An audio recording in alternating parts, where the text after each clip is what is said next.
guys? Welcome to Audio Addiction. It's a little bit of a different setup this time because Fate apparently doesn't like to work with me, but we have Feyer with us and he can say his name and what he does in his band. Hello, my name is Andrew Feyer, but most people just call me Feyer, and I am a musician, singer, songwriter, producer from New York City, and I have a solo project just called Feyer. It's just me in the studio, but I play live with a full 4 to 5 piece backing band, and I've been doing this project for real for about 5 or so years now, and I'm digging it. I just released a music video this past month for the last song on my album, Wasted Time. So that's available up on my YouTube page for all of you, I guess, listening, not watching at this point, to check out. Yeah. Awesome. So my first question, Andrew, how would you start writing your own music? Did you ever think oh, I want to be in a band and do the band thing? Or was it more or less I wanted to be a solo artist and kind of do it that direction? So I was in a band for the longest time, actually. Okay. I was in a couple of different bands throughout high school. Even as early as middle school, actually, I was in a couple of bands, and they were fun, and I really enjoyed playing with people. I was mostly playing drums in some of these bands because that was my main instrument at the time. Then I joined a heavy metal band for a bit in high school, played bass in that, and there was some other bands that I would sing in, and it would just sort of be, we wanted to do it for real, but it was sort of a casual high school thing at the time. And then once I got off to college, those bands, naturally, as everyone else went off to college, sort of drifted apart. And then I was in a band very briefly in college, and we played a couple of gigs. I was also the drummer in that, but that really didn't become anything super serious. So I thought it might just be easiest if I continue doing my solo project, because throughout the time in the bands, I was still writing songs for myself and starting to produce for myself as well. So I've had experience doing both, but currently what I'm mainly doing is my solo project, and then live it's with a backing band. That's really cool. I always find whenever I ask people on this show is where they kind of start from and where they wind up ending off, and life is always an interesting way of getting around and obviously doing different things. What really inspired you to go in the direction that you're going in? Because I know that I saw, in terms of the inspirations or for fans of, I think Angela said Rush, Dirty Heads. What really inspired you to push in that sort of solo direction with the band? Is it maybe because when you're doing your band stuff, you obviously said you did metal and stuff like that. So what was your kind of process in moving forward in the genre that you're doing now? Right, so I do a couple of different genres because I have training in a couple of different genres and, of course, interest in a bunch of these different genres. And I wanted to sort of try to combine it all into one, just under my name, because I feel like when you're a solo artist, and particularly a solo artist that's doing it mostly independently, which is what I'm doing, you have the freedom to try out a bunch of different styles, see what works, see what might not work so well. I wanted to, even though it is, mostly just me in the studio, I wanted to keep the vibe of it more focused on a band sort of element, which is why live I play with a band. I used to play a lot solo, and it would just be me with a keyboard or me with a guitar, and then when I started adding more electronics to the mix, it would just be me with a keyboard and then backing tracks, and then I thought, to capture the raw energy of it, why don't I just start adding live musicians? So we still play to some backing tracks to fill in the sound a bit, because I have pretty heavy orchestration and a lot of different ornamentations with my music. But I still try to capture the live band element as much as I can. But these different influences that shaped what I do now, I really started to say that I wanted to do this for real, I'd say as early as 11 or 12 years old. And that's when I discovered the classic rock radio station in the city, which was Q1043. And my earliest influences were a lot of these rock bands, particularly the bands that were not afraid to step out and try something kind of experimental, as Angela said, Rush and Talking Heads and groups like that. But even earlier on, we had groups like Queen and The Who and Pink Floyd doing very sort of, they weren't really about the 3-minute cuts for radio. They were more about pushing the boundaries and seeing where they could take the face of rock music. So I really, really got influenced with that. And then when I got to high school, I started developing the interest in other music, such as particularly metal. I joined the metal band, and they were doing a lot of similar things with pushing the envelope. And then when I got to college, I found more of an interest in two different sort of almost opposite worlds, which was like indie rock singer-songwriter and electronic music, ranging from music I learned in my class, like the experimental works of Brian Eno, to some of these DJs like David Guetta and Skrillex. And so I thought, all of these interests and influences are coming sort of from all over the place. Do I choose one, or do I find a way to just bring it all together? And I've been doing my best to try to put it all together. Does it work? That's sort of up for the listener to decide. That's really cool. I can very much assimilate with how you grew up in terms of like musical arrangements. Like for me, like most people my age, 25, a lot of my parents listen to like older classic rock, like you mentioned Queen. Yes is another band that I grew up listening to, like Boston, stuff like that. And I always find whenever I have people on that are kind of similar in age or like age range, I always find that sort of similarity of like growing up in that and then kind of diversifying as you get older. So but I always loved sort of the progress of the artist too, just from initially knowing like when they wanted to do music all the way up to like now, which obviously you're going full-fledged on that, which is definitely cool. But shifting tracks, Andrew, what are some favorite venues you like to play at or go catch a show at in your free time? So the great thing about living in New York is there's so many different venues at your disposal. Sometimes it's a bad thing, as in, if it's really hard for you to make up your mind because there's like 20 different concerts going on that night.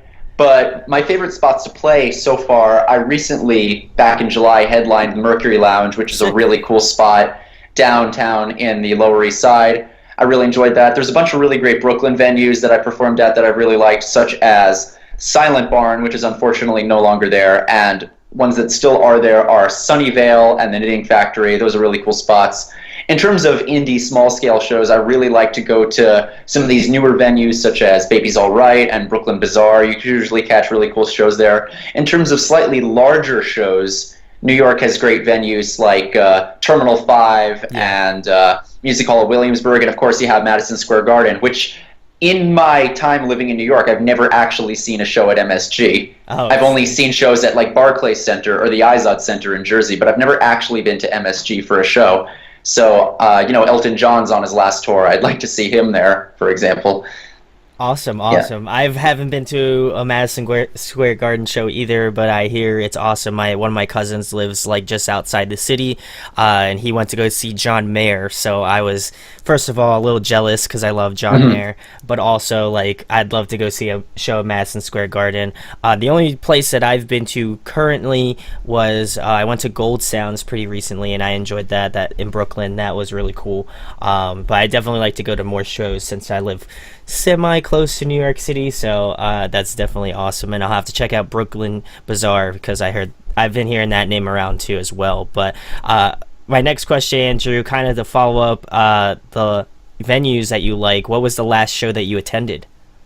The last show I attended was actually at Brooklyn Bazaar, believe it or not. My friend's band, I have this band, Rest Ashore, shout out to them if they're listening. They're from Jersey, which I believe you are as well. Yes. Half of them are from Jersey, the other half are from New York. They've had a couple of different lineup changes. But at Brooklyn Bazaar, they were opening for this band called Giraffes, which is really big in like the mathcore scene. So I went to go out and support them, and that was a really fun show. Very loud, but very fun. Awesome. My next question, you kind of delved into it a little bit earlier, but what are some of your musical influences in terms of your solo stuff?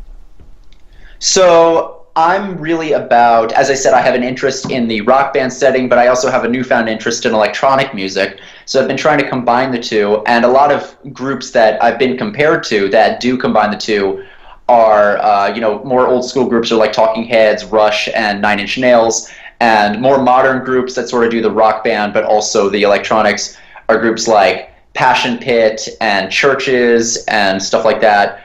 As I said, it's really hard for me to narrow down my influences because almost everything I hear, if I think it's good, it influences me in some way, shape, or form to do my own music. Awesome. even ranging back to like the classical composers that I grew up with. Because initially, when I started music, I started out as just a classical pianist. When I was like 6 years old, I started piano lessons, and even at the time, I was influenced by, of course, you have the classics, Mozart, Beethoven, and Bach. But then I was getting really more into like the more romantic and modernist programmatic composers such as Mussorgsky and Holst. Like one of my favorite classical pieces of all time is The Planets by Gustav Holst. Okay. And even that, came out over 100 years ago and is meant to be played in a full-scale orchestra. But I try to have that kind of work inspire my own work that I do as well. That's cool. I like that you take some of that classical approach to it. I feel like a lot of bands, kind of stray away from that sort of stuff. So I always appreciate when bands sort of take that element of their music and kind of try to incorporate what they're doing. I definitely feel like the comparisons that you're given in terms of the more modern bands like Passion Pit, I definitely feel like you have that sort of similarity. Maybe not directly, but definitely has that sort of inspired vibe to it, which is always cool. But my next question, Andrew, kind of to pile on with the influences, what are some bands that you've been jamming recently? It doesn't even have to be in a similar genre of what you do, just what you've been listening to as of recently. So it's, again, two different worlds of like new bands versus discovering bands that have come out long before my time that I really wasn't that into at the time, but I'm now just getting into. Like, for example, the new LCD Sound System album that came out last year was one of my favorite albums in recent history, so I've been really enjoying that. I'd say one of my favorite old school bands at this point that I've been revisiting, because I liked them but haven't been appreciative to the full extent until now, is The Police, actually. I really am into The Police's music, and when I was growing up I really liked them, but something about them now I've found a newfound appreciation for. And The Police, I think, are big influences on groups like LCD Sound System and stuff like that. So definitely stuff like that. I also, I'm always browsing the Billboard charts to see what is topping the pop sphere, and definitely been listening to those. I'm not even going to call it a guilty pleasure, honestly, because some of those songs are, bangers, honestly. Like that new Ariana Grande album is fire. I love it. I think it's great. I would totally agree with that sentiment. I just was able to listen to that recently as well. I think she's a phenomenal singer. I would say that I'm not very much in that same sort of vein of listening to that stuff often, but I always try to like mix it up a little bit, and I happened to like glance over a few tracks that she had released already, and it's awesome stuff. Yeah, because that's actually one of my hobbies, even if it's not related to my own music, is just like keeping sort of a track history of like who's topping the charts when, because it's sort of like the history of pop music as told to you by Billboard or as told to you by the amount of iTunes downloads. So, and I already have predictions for what's going to be the number one song of 2018. Last year, the number one song was Shape of You, Ed Sheeran. The year before that, it was Love Yourself by Justin Bieber. This year, I have a feeling it might be God's Plan by Drake. Drake's been having a killer year, so that might be it. But you never know. I mean, sometimes it's a surprise. I feel like that, or like In My Feelings, that's been getting real popular. So I have a strong feeling Drake's gonna have a very big presence, or Post Malone. I know he's also very big. So both of those two, I think if you bet on either one, you'll have a good shot of getting that. But my next question, Andrew, is a fun one. Speaking about fun songs on the Billboard charts, if you could pick a song to cover, what would it be?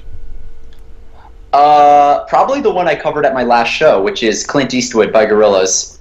I covered Clint Eastwood because it has a similar chord progression to a new song I'm writing. Sick. So I debuted that new song for the first time, and then I transitioned from there into Clint Eastwood. And my new song has a rap feature, and Clint Eastwood also has rap in it. So I figured it'd be perfect just to tie the two of those in together. And Gorillaz is another example of there's no one quite like Gorillaz. And because, I'm really, really inspired by cartoons, particularly growing up and watching cartoons, a cartoon band, what's cooler than that? So I think they're one of those bands that like has stood the test of time for sure. I know that they've right. been around for a very long time, and every time I hear something new from them, either a new album, new track, I always am like, I don't know how they continue to do what they Yeah. do. It's just so intense. Hmm. But my next question, Andrew, is another fun one. Gotta ask this one: favorite food to eat? I want to say probably sesame chicken with pork fried rice Ooh. from your local Chinese takeout joint. That seems to be my go-to meal whenever I order from Seamless, which living in New York happens more often than it should. Awesome, awesome. My next question: if you could pick somebody to collaborate with, whether it be somebody a guest on your next record or a producer, who would you want to work with?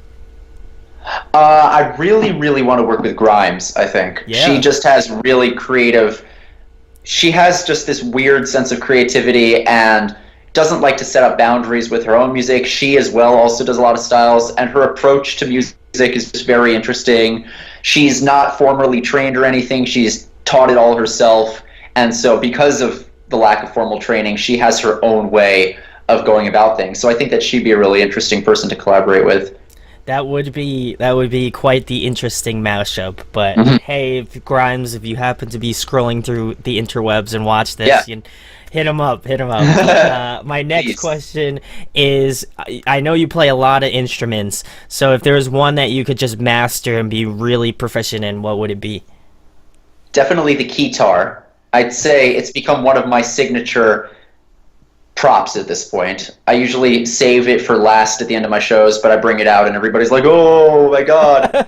So if you play the synthesizer, you can play the Keytar. But the trick with the Keytar is to also get down some cool choreography because now you have more freedom to move around.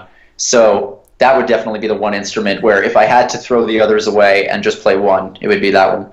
I would. That's a solid choice. I'd love to see that if I ever get the chance to. I just want you to get like right out in the middle of that crowd and just slam down a guitar solo. Yeah. That'd be sick.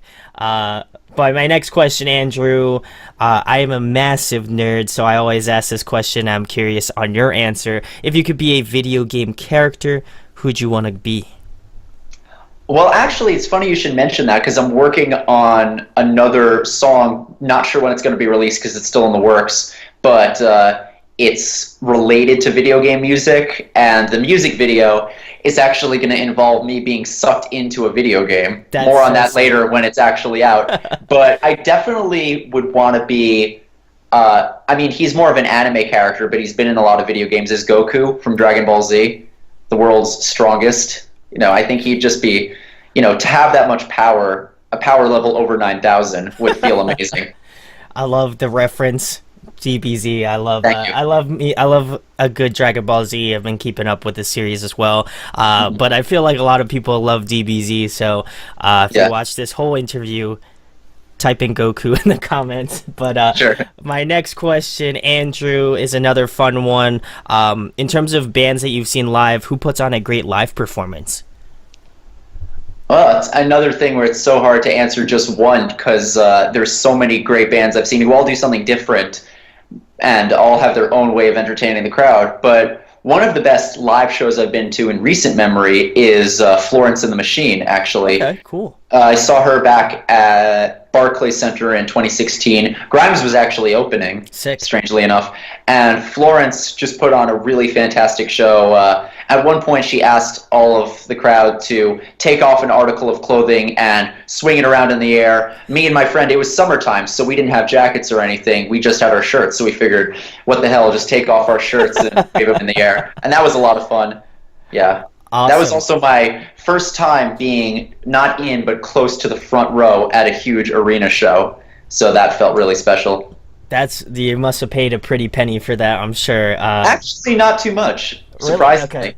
Yeah, if it That's- was someone like Beyonce, it'd be a different story. But Florence is a little more modest. She cares about her fans. Not to say Beyonce doesn't. I'm just Yeah. just saying. She doesn't want to kill her bank account.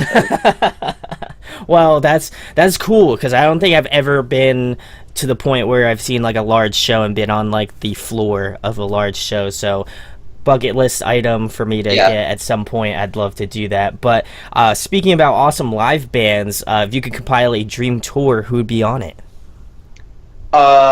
In today's touring world, I definitely say Grimes as well. 21 Pilots puts on a great show. Again, I know I'm repeating a lot of acts, but LCD Sound System also puts on a great show. So the three of those in one, I don't think it'll ever happen because they're all so different. But if I could open for a bill of those three, that would be the dream. It can happen. Stranger things have happened before, so I feel like it is totally well in the possibility of it happening. But my next question, Andrew, is another fun one. Favorite TV show, favorite movie? So favorite TV show I'd want to say is Seinfeld. I just really like how relatable it is and how you can tie it into any daily situation, because it is a show, it's a show about nothing, Brandon, but it's really just a show about everyday life. Favorite movie, it's a harder choice. I really have to think about that. Favorite movie I've seen recently, Nightmare Before Christmas, actually. Oh, wow, okay. Yeah, it's a classic. And I actually sung in a choir for a live performance of it at Barclays Center last holiday season. And it was one of those things where, I've seen it in the past as a kid and liked it, but didn't really fully appreciate it until recently. So looking back on it, that's probably my favorite movie currently, is Nightmare Before Christmas. It's a Tim Burton classic, so I definitely can say I like it too. I'm excited to rewatch it because we're getting out of summer and moving into fall, and that's when those movies come out again. So I'll have to go give that a watch. And then Seinfeld, I feel like, is a little bit poignant to you living in New York City. I think that is also a little bit of irony in that. But my next question, Andrew, another interesting one. I'm curious how you're going to answer this one. If you were stuck on a desert island for the next 30 days and you could only bring one album, what would it be? Pink Floyd's The Wall. Ooh, that's an album I never get tired of listening, and it's long, so it would I wouldn't have to play it too many times over the span of 30 days. The album itself is, I think, like 3 hours long. It's not like a punk album where to fill 30 days you'd have to listen to it like 400 times. I like the thought process, I feel like I feel like I would get tired if I had to pick like a short record. You got to go with those like real long, intense records, or you go with ones that you just know you won't get tired of for sure. So nice choice. I definitely like that one. And lastly, Andrew, tell them about your band Feyer, of course, where they can find you at, and anything coming up in the next couple months. Cool. So I'm on all the social medias, Facebook, Twitter, Instagram. My handle is Feyer Music. That's Feyer Music, spelled as you would usually spell music. And exciting things coming up. Recently, I released the Wasted Time music video, which is sort of closing out this chapter of my debut album. And I have a couple more features for that lined up, which is really exciting. And down the line, I have I'm more in a singles mode at this point, so I'll be doing more singles with videos to accompany them rather than full-length albums, just because I think it's a little easier to put out and promote. But look out for that single where I get sucked into the video game in the music video. I'm really excited to put that out. Awesome. Well, first of all, I want to thank Angela. She's the best. Go check. If you need help with PR work, go check her stuff out. Yes, please. Muddy Paw PR. There we go. Awesome. Also, links are in the description where you can find out about Feyer, all of his music. It's definitely unique. It's eclectic, and it's something that, for me personally, is a little bit different from what I typically do. So I always love when I have people on to talk about their music and what inspires them to do what they do. So go hit him with a like. If he's on Spotify, go follow him, because I know that is the next big thing. So go follow him on Spotify. And if you enjoy this interview, make sure to comment Goku if you watch that whole thing. And also, if you enjoyed it, subscribe, hit that like, share it. And thanks to Andrew for coming on, dude. And thanks to you for having me. It was fun. Lots of fun. Hope to be back. You will. As long as you want to come back, you're more than welcome to come back. Thank you so much. Hey guys, hope you enjoyed the video. Thanks for watching, of course. If you enjoy what we do, make sure to go check out the other series we do. We do album reviews, we do band interviews, and we do live videos, so definitely go check that out. Hit that subscribe button. It really helps our channel, helps us grow. Make sure to hit that like button as well. Go follow us on social media. That's all down below. We try to keep that as updated as possible. We also made a new website where we'll be posting photos of upcoming concerts and stuff like that, which you can go check out at audioaddictionmedia.com, and come get your fix with us, guys. Talk to you later. Deuces.